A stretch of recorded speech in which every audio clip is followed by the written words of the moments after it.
It had been 5 years since Lily walked bravely through Mabasso Group's tall glass doors, clutching her mother's hopes in a simple folder. She was older now, 7 years old, old enough to understand whispers, stares, and cruelty. Fairy tales don't last forever, she had learned. Today was Lily's first day at another new school, an expensive private academy Adam chose specially for her. The hallway shone with polished floors and glittering trophies behind glass cases. Every student wore clean uniforms, ironed perfectly, their shoes spotless. Lily took a deep breath, trying to calm her nervous heartbeat. Suddenly, she felt the sharp gaze of curious eyes piercing her like needles. "That's her," whispered a boy, loud enough for Lily to hear. "The charity girl." She turned slightly, her eyes briefly meeting his, then quickly darting downward. A girl beside him giggled softly, folding her arms with disdain. "Yeah, my mom told me her mother begged the CEO for money. Now they both live in his big house. She's basically like his pet." Lily's fingers gripped the straps of her backpack tighter, knuckles turning white. She forced her tears back, fighting the sting of humiliation. Another boy stepped forward confidently. "She's nothing special," he scoffed. "Just Adam Okonkwo's little project." A hush of laughter rippled through the group, echoing in Lily's ears. "Look, she's gonna cry," whispered another girl, her voice sharp as ice. "Maybe Uncle CEO will buy her new friends too." Lily froze in place, shoulders trembling. A single tear escaped, rolling down her cheek. "Be brave," she heard her mother's gentle voice whisper inside her. "You belong wherever you choose to stand." Slowly, Lily wiped her tear away, taking a deep breath, gathering courage from places she didn't know existed. She lifted her chin slightly but didn't reply. Not today. The whispers still burned her heart, but she felt a tiny spark lighting inside her chest. "Tomorrow will be different," she promised silently, stepping forward, eyes still fixed ahead. Tomorrow, she would speak. Tomorrow, she would stand. But today, she walked quietly, carrying dignity beneath the pain. The next morning, Lily entered the assembly hall quietly, heart pounding, palms slightly damp. Rows of students stared, whispering, giggling. Yesterday's humiliation still burned fresh. She took a deep breath, forcing courage into her small frame. She remembered her mother's tired face after working late nights, Adam's gentle encouragement, and the strength she'd promised herself last night. A teacher tapped the microphone, voice echoing softly through the hall. "We have a new student joining us. Lily Kabwe, please come forward and introduce yourself." Soft laughter spread through the crowd, eyes gleaming with cruel amusement. Lily stepped forward, every movement heavy under their scrutiny. Her small hand trembled slightly as she took the microphone, then steadied herself. The whispers intensified. "She probably needs Uncle CEO to hold her hand," a boy murmured mockingly. Laughter followed sharply. Lily hesitated briefly, then raised her voice, surprising everyone. "You laugh at me," she began firmly, eyes now fixed bravely on the audience. Silence quickly spread. "You say I'm here because of pity." She paused, gathering courage from the silent hall. "But none of you know how hard my mother worked." Her voice trembled but stayed strong. "You never saw her cry when she couldn't afford medicine. You never saw how tired she was, working 3 jobs just to feed me." Absolute silence now filled the hall. Teachers exchanged stunned glances. Students shifted uneasily. "My mother taught me to dream, even when we had nothing."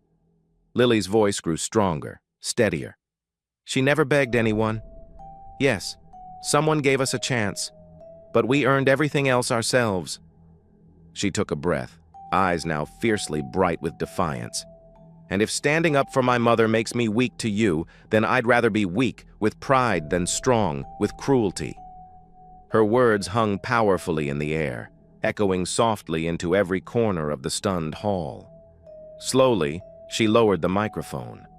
Silence lingered heavily. No one laughed now. Then, somewhere near the back, a quiet clap began. Another student joined cautiously, then another, and soon scattered applause echoed hesitantly. Yet others remained unmoved, eyes cold, unmelted by her courage.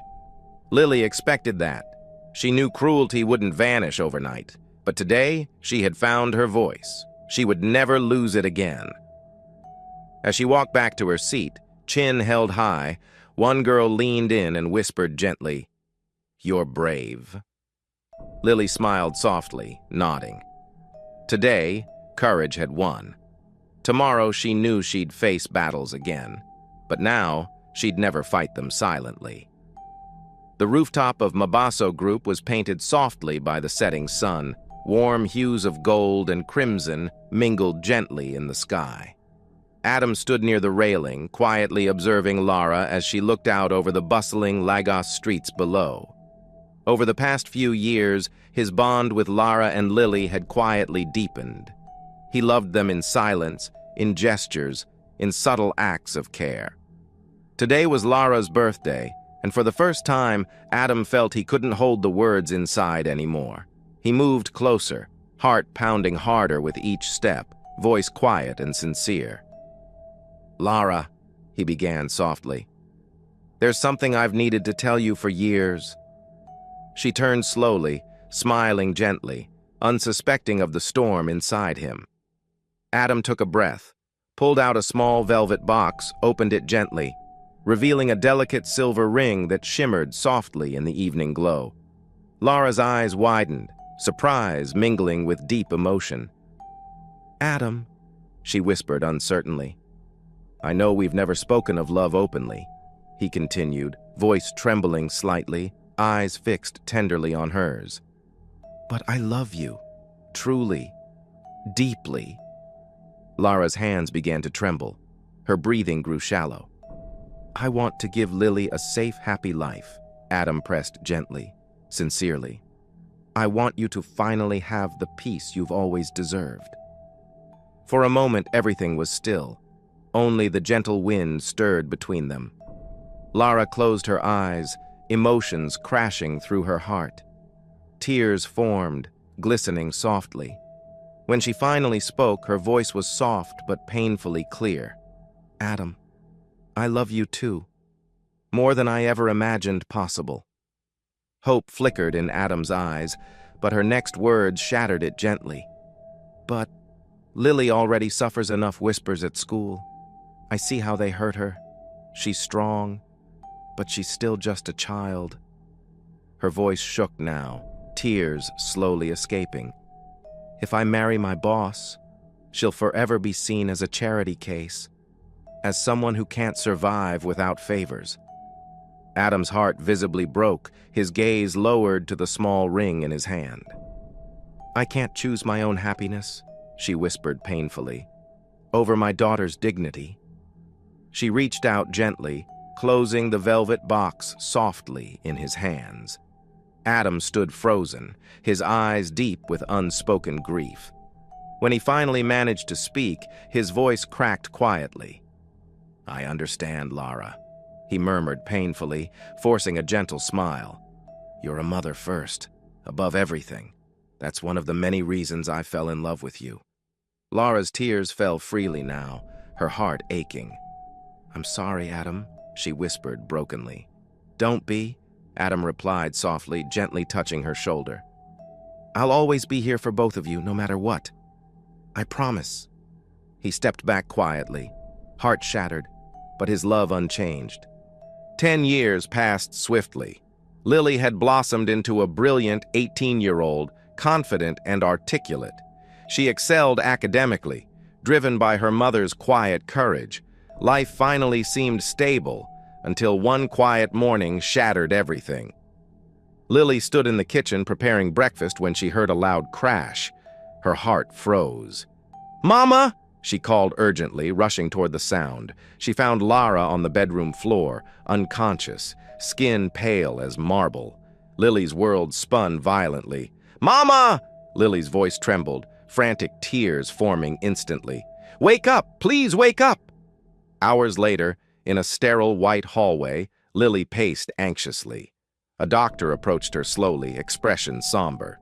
"Miss Cobway," he began gently, hesitation in his voice. Lily looked up sharply, desperation etched on her young face. "What's wrong with my mother?" she asked, her voice shaking. "Please, tell me she's okay." He sighed deeply, compassion filling his eyes. "Your mother has stage 4 cancer. It's spread too far. There's not much time left." Lily staggered backward, her hand flying to her mouth, tears spilling uncontrollably. "No," she whispered brokenly, shaking her head in denial. She can't die. She's my everything. She's all I have left." The doctor reached out softly, placing a folded note gently in Lily's trembling hands. "She knew this day might come," he murmured softly. "She asked us to give this to you, just in case." Lily stared numbly at the note, hands trembling as she unfolded it. In Laura's familiar handwriting, now weak but still clear, were simple, powerful words. "My darling Lily, I have done my best, but now you must trust Adam. Go to him. He will help you now. Forever loving you, Mama." Lily's knees buckled. She sank to the cold hospital floor, clutching the note against her chest, grief pouring from her heart. "Mama, please," she whispered desperately, voice barely audible through her tears. "Don't leave me alone." Around her, the hallway blurred. Nurses passed silently, casting sympathetic glances. But Lily heard nothing, felt nothing, except the overwhelming fear of losing the woman who had given her everything.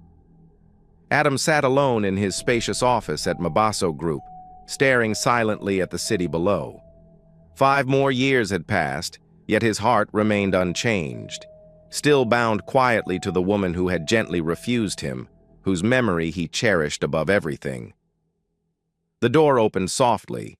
Lily stood there, now a poised young woman of 18. Her eyes were red, face pale with exhaustion, grief etched deeply into her features. Adam rose immediately, concern evident in his eyes. "Lily," he whispered gently, stepping toward her, sensing tragedy.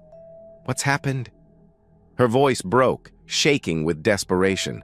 "Uncle Adam, it's Mama, she's dying." Adam's breath stopped momentarily, eyes widening, pain gripping his chest sharply. "No," he murmured, visibly shaken. "Lara." Lily nodded tearfully, hands trembling.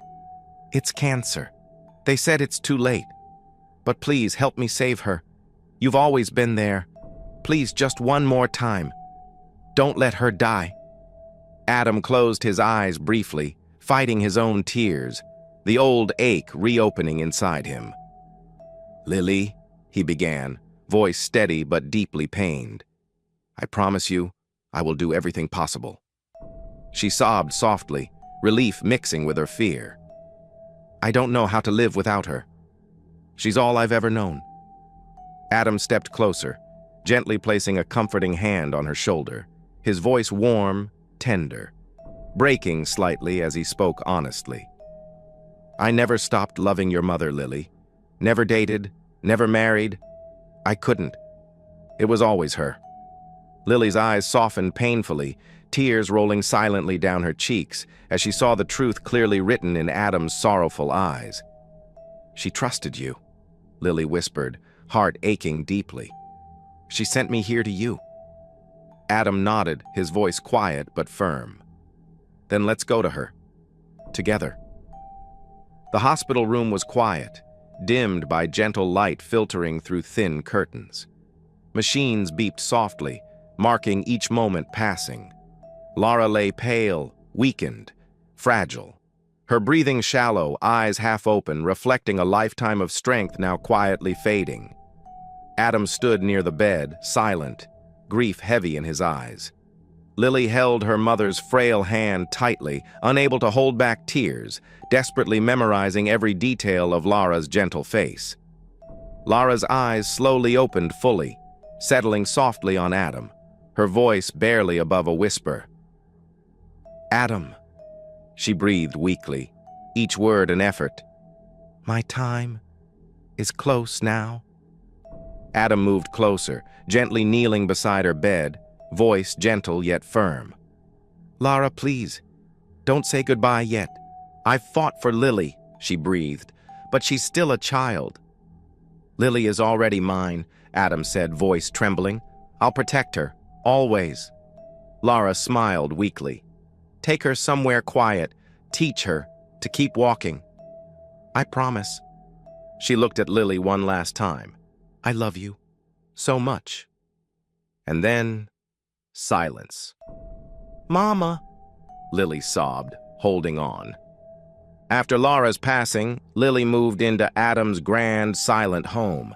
Marble floors, chandeliers, and cold, echoing halls. Adam had promised to protect her, but not everyone welcomed her. Adam's mother, stern and elegant, watched Lily unpack her modest things. "So," she said coolly, "Adam insisted on bringing you here." Lily turned, quietly meeting her gaze. "You're not our blood," the woman continued sharply. "You don't belong. Adam may pity you, but remember your place." Each word cut deep. Lily's eyes welled, but she refused to cry. She gave a faint smile. "I understand," she whispered. The woman walked away, heels clicking coldly on marble. Left alone, Lily sat on her bed, clutching a worn photo of her mother. "I'll be okay, Mama," she whispered. "I promise I'll find my place." Adam was away on business, and without him, the house felt colder than ever. Elegant, yes, but painfully empty. Late one night, as Lily quietly finished her studies in the small guest room, footsteps approached. Adam's younger brother, Jacob, a spoiled, bitter young man, appeared silently in the doorway, eyes cold and filled with contempt. "You think you belong here?" Jacob sneered harshly, stepping closer. "You think you're special? You're nothing more than Adam's pity project." Lily slowly stood, backing away, heart pounding with fear. Her voice shook as she tried to remain calm. "Please leave, Jacob. I don't want any trouble." Jacob smirked cruelly, stepping forward aggressively, blocking her path. "Say something else. I dare you," he whispered threateningly. Terrified, Lily backed up further until she felt the cold wall behind her. Jacob reached out suddenly, grabbing her arm tightly, fingers bruising her skin. Lily screamed desperately, tears spilling instantly. "Don't touch me!" She yanked herself away, stumbling as she fled from the room, slamming the door behind her. Breathless and trembling, she hid in the hallway, sobbing quietly until dawn.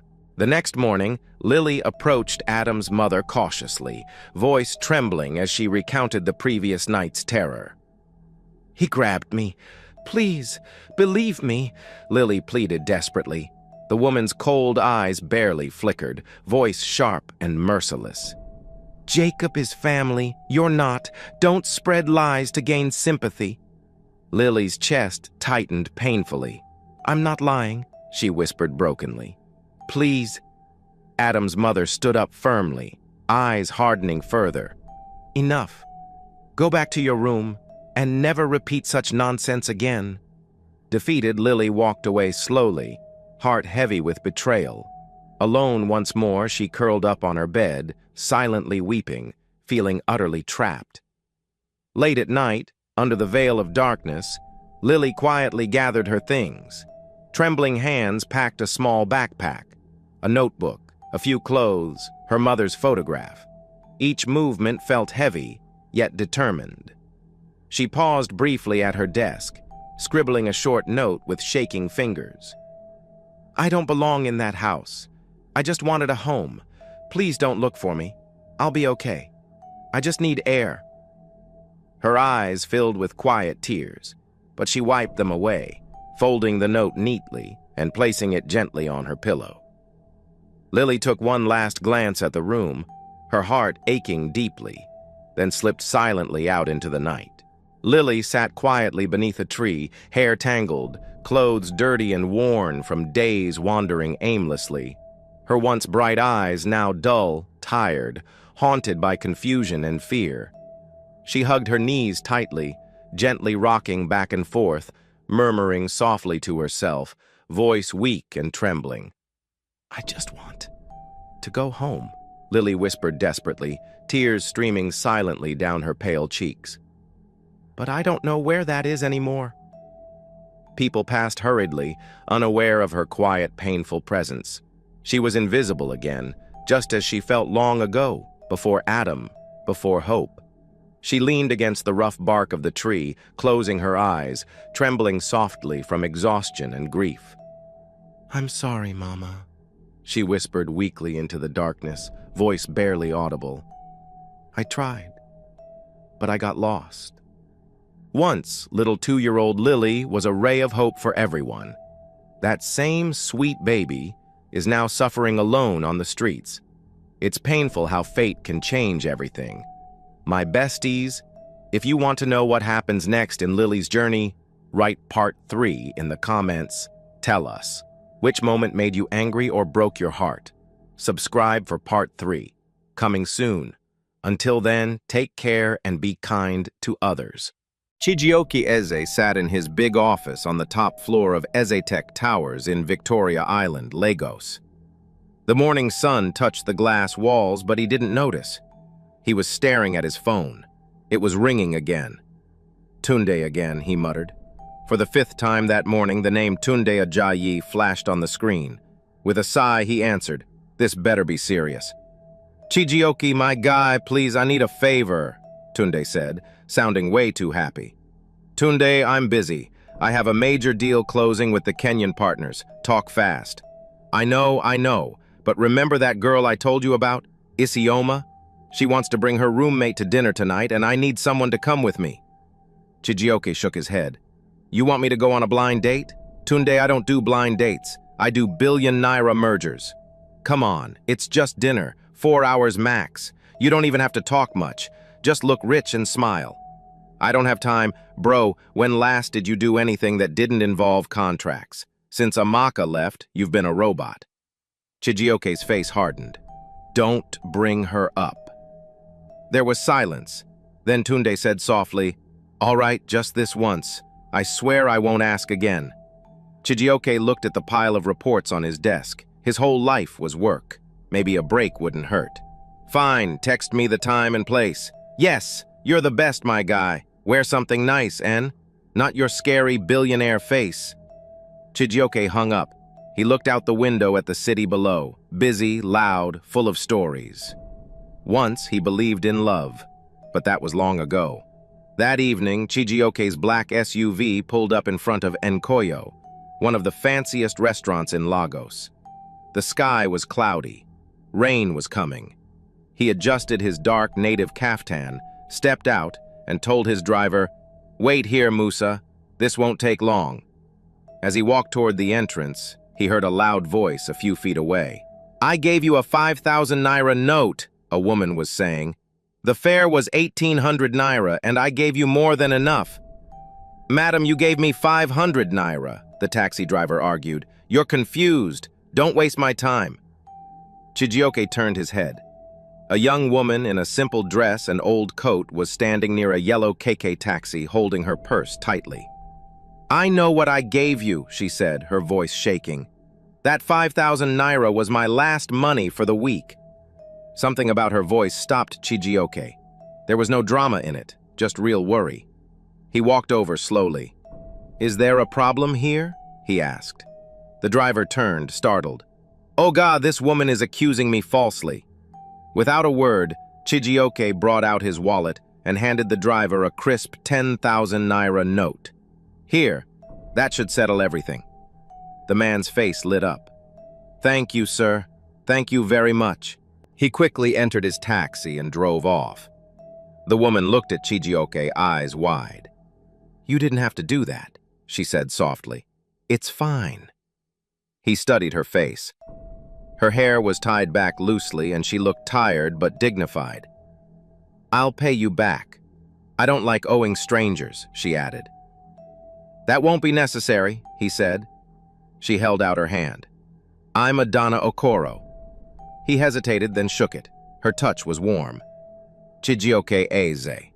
"Thank you, Mr. Eze," she said with a small smile. People don't usually help like that." He was quiet for a moment, still staring at her. "Well, maybe they should." Adana was still adjusting her scarf when Chijioke asked, "Are you meeting someone here?" She glanced toward the restaurant door and sighed.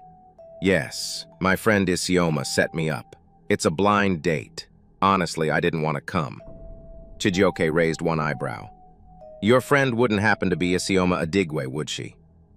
Adana's eyes widened in surprise. "Wait, how do you know Isioma?" Before Chijioke could answer, his phone buzzed. A message from Tunde lit up the screen. "Running late. Stall the girls if you get there first." He looked back at Adana and felt a strange twist in his chest. "I think I'm your blind date," he said. Adana stared at him. Then she burst into laughter. Not mocking, but real, full laughter. "You? No way!" Isioma said he was her friend's stiff, serious workaholic guy who never smiles. Chijioke couldn't help the small smile that tugged at his lips. "She's not entirely wrong." Adana looked embarrassed. "Sorry, that was rude." "It's fine," he said, amused. "I get that a lot." The rain had started falling lightly. Chijioke moved his body slightly in front of her to shield her from the drops. "Shall we go inside?" he asked. She hesitated. "This place looks expensive. I'm not used to places with more than one fork on the table." Chijioke looked at her kindly. "Tonight you belong anywhere you want to be." They walked through the tall glass doors together. Inside, the restaurant glowed with warm lighting. Waiters moved like dancers, and soft jazz played in the background. Adana's eyes swept across the room with wonder. Chijioke told the host they were a party of 4. They were led to a quiet table near the window. As Adana sat down, she looked around and whispered, "I've passed this place so many times, but never imagined I'd step inside." Chijioke simply watched her. There was something refreshing about the way she didn't pretend. No performance, just honesty. For the first time in years, he felt something new. Not attraction, not curiosity, but a sense that maybe, just maybe, he was exactly where he was meant to be. The waiter poured water into their glasses and handed over the menus. Adana smiled awkwardly. "I'll be honest, I don't know how to pronounce half these dishes." Chijioke chuckled. "Just pick whatever you're comfortable with. Don't worry, no one here is judging you." She nodded, still scanning the options carefully. "I'll have the garden salad, it looks safe." When the waiter left, Adana leaned forward. "So, what do you do exactly? Besides rescuing strangers from angry taxi drivers?" "I run Ezitech," Chijioke replied. "We design solar energy systems for parts of Africa without steady electricity." Adana's eyes lit up. "That actually sounds amazing. Most of my students live in areas where the light goes out more than it stays on." "You're a teacher?" "Yes, kindergarten. It's not fancy, but it's what I love. Seeing a child write their name for the first time, that's magic to me." Chijioke blinked, surprised by how genuine her words were. Most women he met talked about luxury travel or shopping in Dubai, not children sounding out letters. "That's rare," he said, "to find someone who finds joy in something so simple." Adana smiled. "Happiness isn't about having more, it's about finding purpose." Just then, Chijioke's phone buzzed again. A text from Tunde. "Isioma's sister had a fashion emergency. We're skipping dinner. Good luck, bro. This was a setup from the start." He sighed, putting the phone down. "Looks like Tunde and Isioma aren't coming." Adana raised an eyebrow. "So, we were tricked?" "Looks like it." She shook her head, laughing softly. Typical Isioma. She always thinks she's smarter than everyone else. Chijioke smiled faintly. He watched as Adana stirred her water with her straw, completely unaware of how different she was. Her hands were clean but rough, a sign of work, not wealth. Her earrings didn't match, yet she held herself with quiet pride. In his world, people chased power and applause. She simply lived her truth. And for the first time in a long time, Chijioke didn't feel tired. He felt curious, alive. Dinner arrived quietly. Chijioke had ordered peppered goat with jollof risotto. Adana stuck with her salad and some grilled chicken. They ate slowly, talking in between bites. She told him stories about her students, one who always sang instead of speaking, another who tried to eat crayons during art class. Chijioke laughed more than he had in months. Real laughter, not polite boardroom chuckles. "You really love teaching," he said, surprised at how warm her eyes got when she spoke. "I do," she nodded. "It's not glamorous. I sometimes pay for supplies out of my own salary, but when a child who couldn't read starts sounding out words, it makes everything worth it." The waiter came to clear the plates. Adana glanced around the restaurant. The tall wine shelves, the glowing chandeliers, the guests in designer clothes. "Places like this aren't made for people like me," she said, her voice soft. "I always feel like someone will ask me to leave." Chijioke's voice was gentle now. "Tonight, you're here, and you belong, not because of what you wear or where you're from, because you choose to be." For a moment, they just looked at each other. No noise, no pretending. In Chijioke's world, everything was calculated. Profits, risks, status. But this woman sitting across from him had walked into his life with messy hair, old boots, and honest words. And somehow, that felt more real than anything money could buy. Rain had stopped, but the streets still glistened under the streetlights as Chijioke's black SUV rolled through the quieter side of Surulere. He sat beside Adana in the back seat, watching the neighborhoods pass by. Small shops, narrow roads, kids chasing each other barefoot. "You really live around here?" he asked gently. "Yes," she smiled. "5th floor, old building, noisy neighbors, but it's home." Chijioke glanced at the apartment blocks ahead. Faded paint, tiny balconies, clothes hanging to dry. So far from the polished marble of Ize Tech Towers or the high-rise in Banana Island he called home. Yet, it didn't feel wrong. Musa parked near a gated compound. The security man waved lazily. Adana turned to Chijioke. "Thank you, for dinner, and for not being as stiff as Isioma said." He chuckled. "Thank you, for being the opposite of what I expected, in the best way." She reached for the door handle, paused. "So, this was a one-time thing, right?" Chijioke looked at her, unsure. He wanted to say something smooth, something clear, but the truth was, he didn't know what this was. "I don't know," he admitted. "I wasn't planning to enjoy tonight, but I did." Adana gave a small nod, then stepped out of the car. "Good night, Mr. Ize." "Good night, Miss Okoro." He watched as she walked through the gate and disappeared into the stairwell. The building was old, the lights inside flickered, but she had walked in with her head high, like a queen returning to her palace. As the car drove away, Chijioke leaned back, staring at the roof of the SUV. He had everything: wealth, power. But tonight, he realized there was still something missing. And maybe, just maybe, he had caught a glimpse of it. 3 days later, Chijioke sat alone in his penthouse office, looking over documents for a merger meeting. His phone buzzed. Unknown number. He opened the message. "Nice pictures of you and the teacher. The press will love seeing Nigeria's coldest CEO smiling for once. Unless you'd prefer to keep it quiet. 3 million should do. Waiting." Chijioke froze. Someone had taken photos of him and Adana walking near her building. His heart thudded. Not from fear, but from anger. He immediately called his head of security, Odu. "I need a trace. Now. Someone is threatening me. It involves a woman." An hour later, Odu arrived.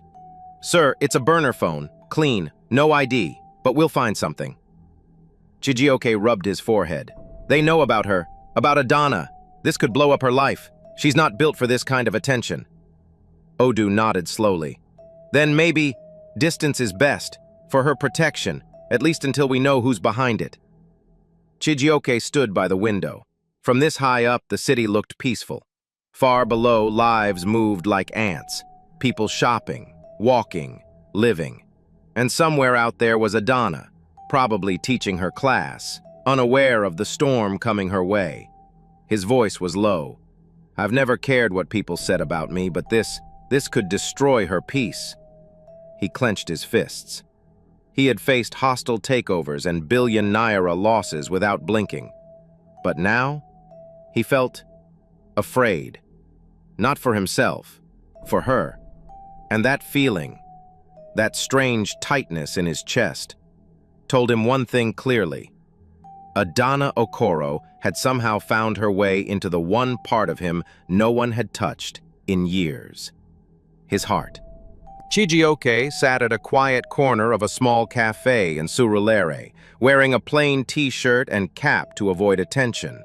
He kept checking the door. Finally, Adana walked in, her face curious but cautious. She spotted him and walked over. "You sounded serious on the phone," she said, sliding into the seat opposite him. "I am," Chijioke replied. "Something happened after that night." He took a deep breath and showed her his phone. She read the blackmail message silently. Her fingers gripped the table. "They took pictures of us?" she asked, eyes wide. "Yes. Someone wants money to keep them from going public." Adana looked down, quiet for a moment. "And if you don't pay? They might leak everything, which means reporters showing up outside your school, strangers asking about your life, your students caught in the middle." Her face tightened. "Why are you telling me this?" "Because you deserve to choose. You didn't ask for this." She stared at him. "So, what now? You end it before it becomes more?" Chijioke's voice dropped. "That was the advice, to protect you." Adana folded her arms. "You think I can't handle it?" "I think you shouldn't have to," he answered gently. She sighed, then looked at him closely.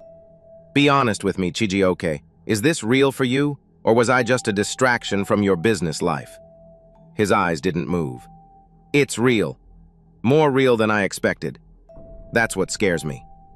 Adana gave a sad smile. "It scares me too. But I've always believed some risks are worth it." For a long time, they sat in silence, not cold but thoughtful. They didn't have answers yet, but they both knew this was something they didn't want to lose. 2 days later, Chijioke called Adana again. "There's a charity gala tomorrow night," he said. "It's for children's literacy. I thought of you immediately." There was a pause on the line. "Me? At a gala?" Adana asked, surprised. "Chijioke, I don't even own anything fancy to wear." "Then borrow from Isioma," he replied. "You don't have to impress anyone, just be you." She laughed softly. "You're very persistent." "Only when it matters," he said. The next evening, Chijioke arrived in a black tuxedo. When Adana stepped out of her building, he couldn't speak for a moment. She wore a simple, fitted navy gown from Isioma's wardrobe. Her hair was pulled up, her smile shy. "You look beautiful," he said finally. "Thanks," she blushed. "Isioma said the dress is from a clearance sale, but I feel like a queen." They arrived at the event hall in Ikoyi. The venue glittered with chandeliers and soft music. Wealthy guests mingled, holding champagne glasses and exchanging polished greetings. Adana held tightly to Chijioke's arm. "Are you sure I belong here?" "Completely," he whispered. As the evening went on, Chijioke introduced her to several important guests. She spoke about her students with honesty and passion, surprising everyone with her warmth. Suddenly, the host took the stage. "Tonight, we want to recognize someone whose dedication to young children has inspired us. Her creative reading sessions at Kingsway Primary in Surulere have brought joy to many." Adana blinked in shock. "Please welcome Miss Adana Okoro." Her eyes widened. "What? No one told me this?" Chijioke smiled beside her. "You deserve it." Nervous, Adana walked up. She faced the crowd, hands shaking slightly, but her voice held steady. "I'm just a simple teacher," she said. "But I've seen how books change lives. Every child deserves that magic." The crowd clapped, some standing. Chijioke watched from his seat, heart swelling. He'd been to hundreds of galas, shaken hands with presidents, closed billion naira deals, but nothing had moved him like watching Adana speak from the heart. She wasn't just different. She was unforgettable. As Adana returned to her seat, glowing from the applause, a familiar voice cut through the soft music. Chijioke, it's been a long time. He turned. There stood Omotola Banjo, his ex, elegant, flawless, and just as cold as he remembered. Omotola, he said flatly, didn't know you were in town. She smiled, resting a hand on his arm. I flew in last night. I heard about the gala and had to come. I miss us.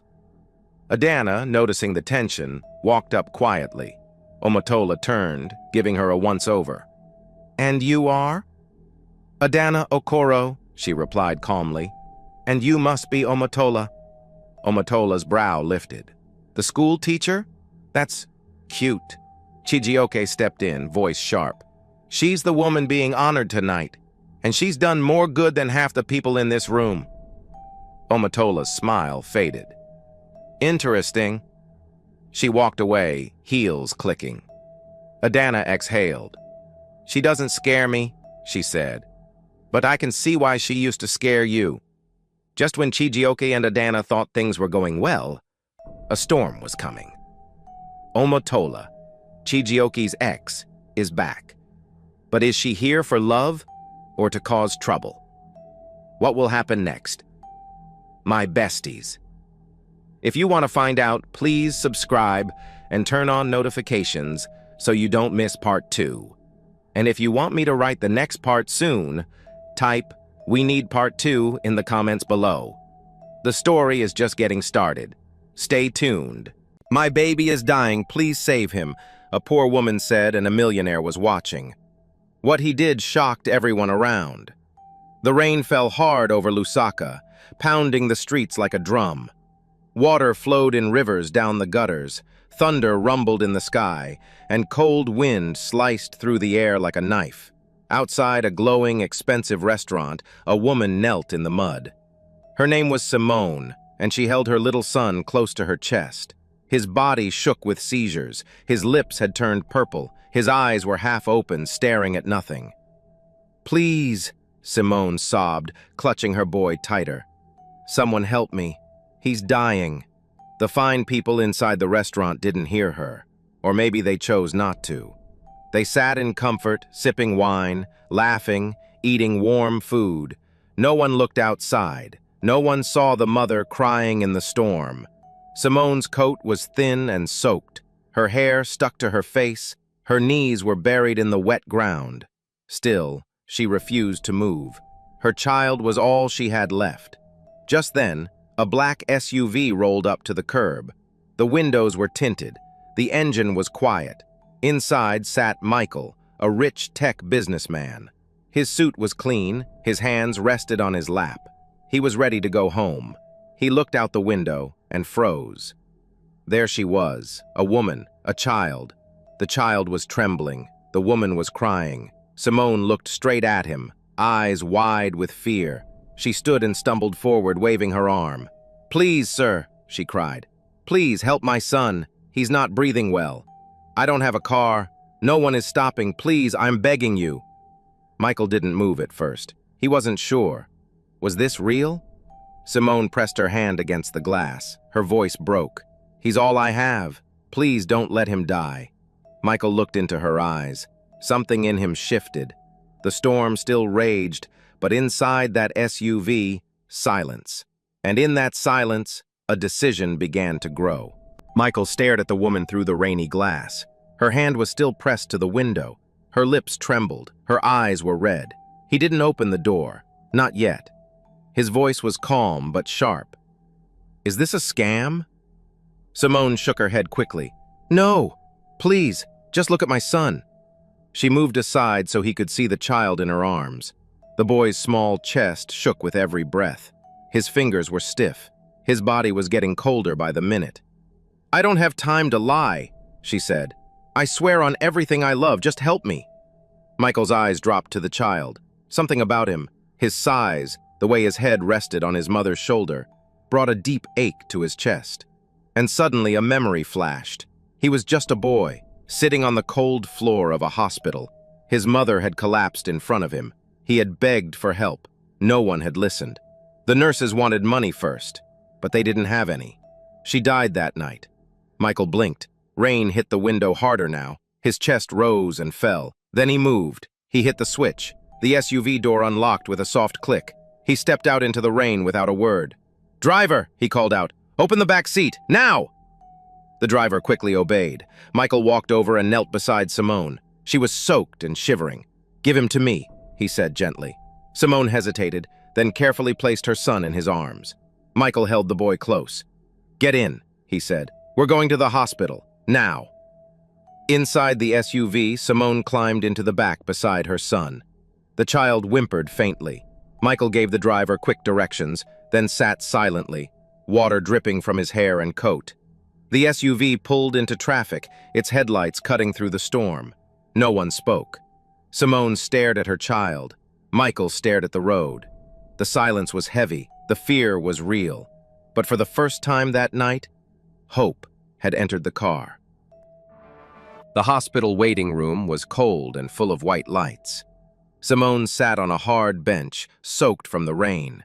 Her hands trembled as she held her son, Tinashe, close to her chest. He wasn't moving much. His breathing was weak. His skin was hot, but his lips were pale. A nurse rushed over and took him from her arms gently. "We'll take him now. Please wait here." Simone stood up, swaying on her feet. She looked like she might fall. Michael stood nearby, arms crossed, his clothes still wet. His sharp eyes followed every move, but his face was unreadable. A few minutes later, a young doctor came out. Her face was serious. "Are you the mother?" she asked. Simone nodded quickly. "Yes. Is he okay? Please tell me he'll be okay."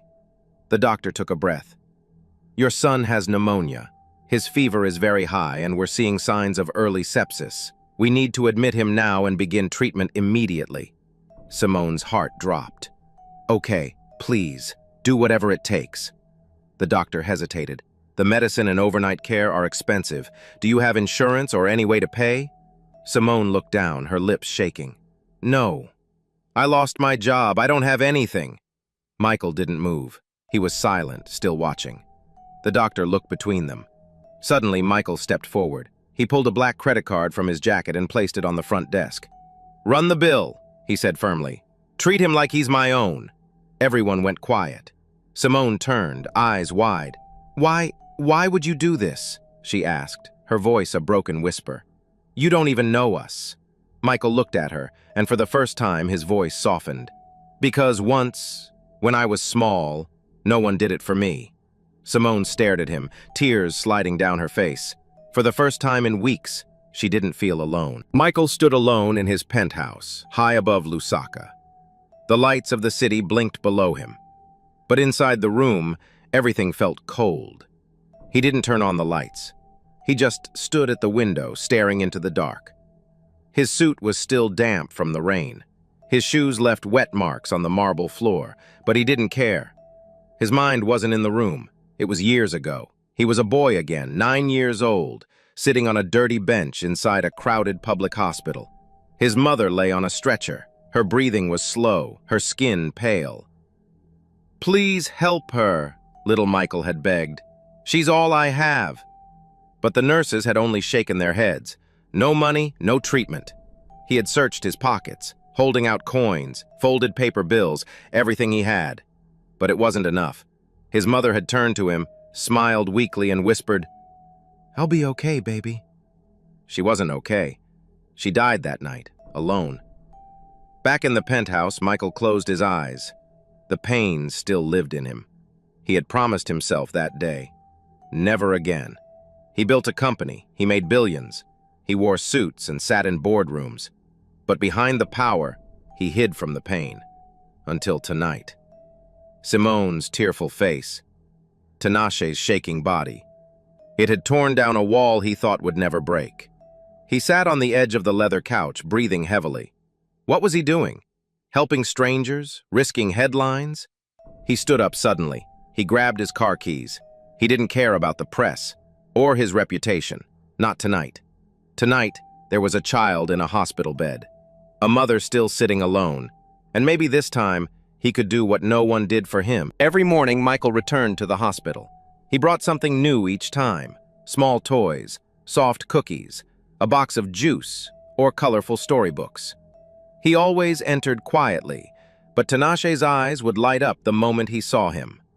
"Uncle Michael!" the little boy squealed one morning, stretching his arms.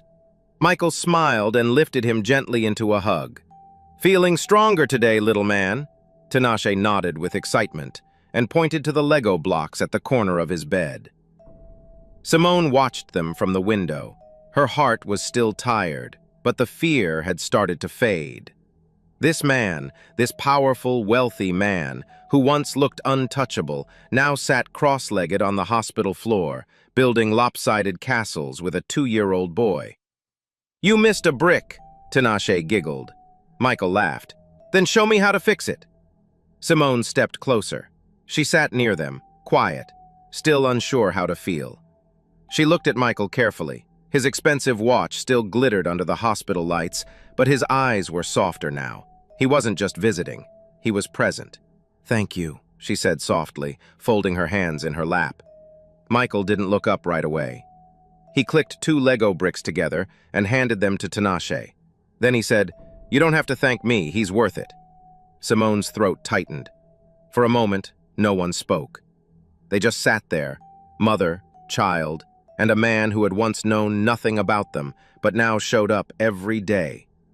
Tinashe laughed as their castle toppled over. Michael shook his head. "We'll build a stronger one next time." Simone smiled faintly. It was the first time in days her lips had done that. And in that quiet room, under white lights and soft beeping machines, something gentle began to grow. Not just trust, not just gratitude, something deeper. The morning sun had barely risen when Michael's phone buzzed nonstop. He rubbed his eyes, sat up in bed, and reached for it. Dozens of messages filled the screen. Missed calls, alerts, news headlines. He tapped one. Tech mogul. Michael in secret affair with street mother. Photo. Man seen cradling sick child in hospital storm. His heart dropped. He scrolled quickly. The photo showed him holding Tinashe outside the hospital. Simone was beside him, soaked and crying. It had been a private, painful moment. Now it was everywhere. Michael stood up quickly. He put on his suit and grabbed his keys. The company's stock had dropped overnight. The board sent warnings. "You're trending," one message read. "Fix this or step down." He didn't reply. Instead, he drove straight to the hospital. Simone was sitting by Tinashe's bed, reading a story. She looked tired, peaceful, until she saw his face. He burst into the room, voice hard. "Did you do this?" he demanded. "Did you set me up? Are you using me for fame? For money?" Simone blinked in shock. "What?" "No," she said, standing slowly. "I didn't tell anyone anything." Michael raised his phone. "Then how did they get this? Who took this picture?" Her eyes filled with tears. "I don't know. I swear to you, I never asked for your name. I never wanted this. I just wanted help for my son." He stared at her for a long, heavy moment. Then something inside him shut down. The warmth was gone. The walls came back. Michael turned without a word and walked out of the room. Simone's voice followed him. "Please don't go. Please don't believe I'd do this to you." But he didn't stop.